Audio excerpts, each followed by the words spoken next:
All right, my brothers and sisters, thank you for tuning in to the Reverend Point Blank podcast.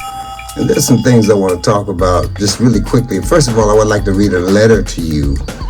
This letter was supposedly written 2,000 years ago. And for some reason, I see every instance of everything that's happening in this letter going on today. So if you haven't read it, I'm going to read it for you. Gentlemen, I greet you here on the banks of the James River in the year of our Lord 1712. First, I should like to thank you, the gentlemen of our colony of Virginia, for bringing me here. I'm here to help you solve some of your problems with slaves. Your invitation reached me on a modest plantation in the Midwest Indies where I have experimented with some of the newest and still oldest methods for controlling your slaves. Ancient Rome would envy us if my program is implemented. As our boat sailed south on the James River, named after our illustrious king whose version of the Bible was cherished, I saw enough to know that your problem isn't unique. Well, Rome used cords of woods and crosses for standing human bodies along the highways in great numbers. You're here using the trees and ropes. On occasions, I caught a whiff of a dead slave hanging from a tree a couple of miles back.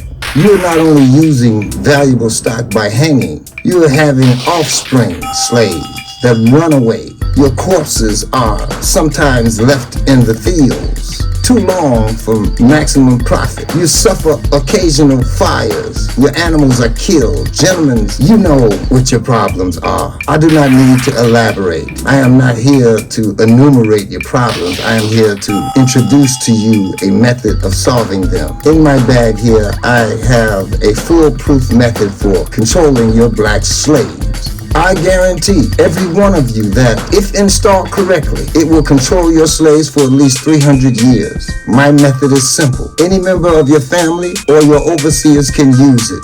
I have outlined a number of differences among the slaves, and I take these differences and I make them bigger. I use fear, distrust, and envy for controlling purposes. These methods have worked on my most modest plantations in the West Indies, and it will work throughout the South. Take this simple little list of differences and think about them. On the top of my list is age, but it's there only because it starts with A. The second is color or shade.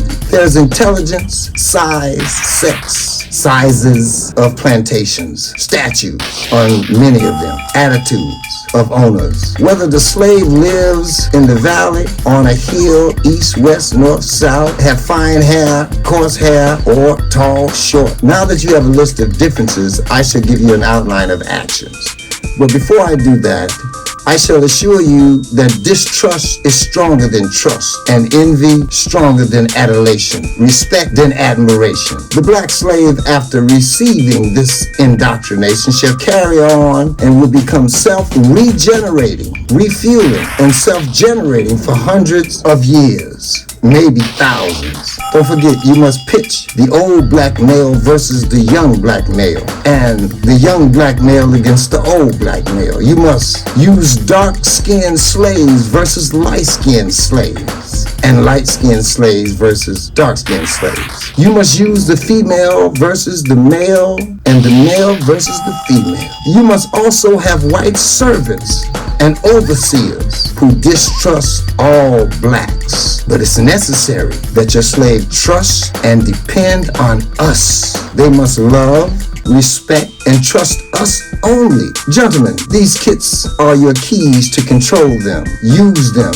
Have your wives and children use them. Never miss an opportunity. If used intensely for 1 year, the slave themselves will remain perpetually distrustful to each other. That seems like some shit that's going on right now. Let's get into it.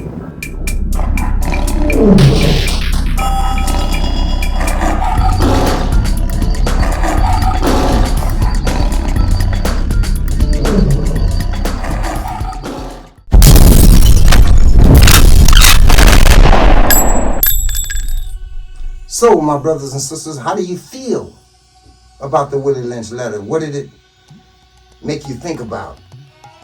Well, I'll tell you what it made me think about. I'll tell you what it made me feel.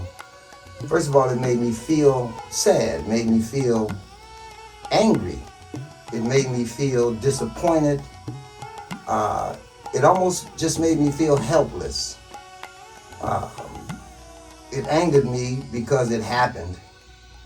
But it happened and that's what it is. But right now, we're talking about a letter that was written more than 350, 400 years ago, that many of the things that it talks about, turning the dark-skinned man against the light-skinned, the daughter against the husband against the wife, and all of these different things, it's happening today because our people have turned against each other. It seems as though this letter, he said it would last 200, 300 to 1,000 years.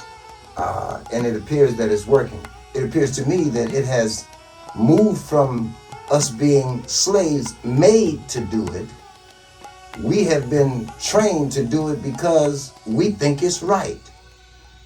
They came in back in the 70s and dropped all this drugs and guns and dealing with the poverty, with the infrastructure, the schools, and the bad everything. We turned against each other because we were searching after things, after money, after houses, after cars, after positions. And those things don't last.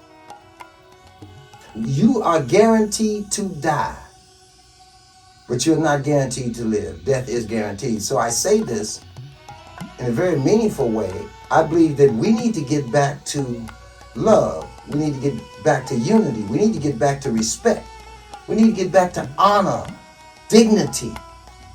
We need to get back to the principalities that brought up kings and queens with which we are of. And so it troubles me that we have been fooled into this Willie Lynch syndrome even to this day. And I can't seem to do anything about it. I feel helpless to do anything about it, so I speak about it. Hopefully that those who can understand may be able to pass it on, and let's do something about this, because at this point, there's nothing we can do but allow it to run its course. If you want to kill your brothers and sisters, if you want to rob and steal and murder and lie and cheat to your own kind, what kind of unity and what kind of people does that make us? So I say that to close this thing out, we have got to do something. And for many of you who don't know what to do, I say, if you care about the environment, wash your ass. Clean your house. Clean your relationship up. I say that no matter what you do, start at home. Clean up your own house, clean up your own life, and that will be a sign, that will be a picture for someone else to see, because you are going to die, and in that, you're going to die twice. Some of you may not understand that, but you're going to die when you go in the ground, and you're going to die when your name is spoken for the last time on this planet. You see, I don't know Dr. King, I don't know Harriet Tubman, I don't know Sarah Breedlove, I don't know Kennedy, I don't know Donald Duck, but I can see, I can read what kind of character they have, what kind of person they are, what kind of dignity and respect they glean, that they operate in. And that is the second death, when your name is spoken for the last time. So how is your name going to be spoken on this planet? That, of course, is your choice. I'm the Reverend Point Blank. Have a good day.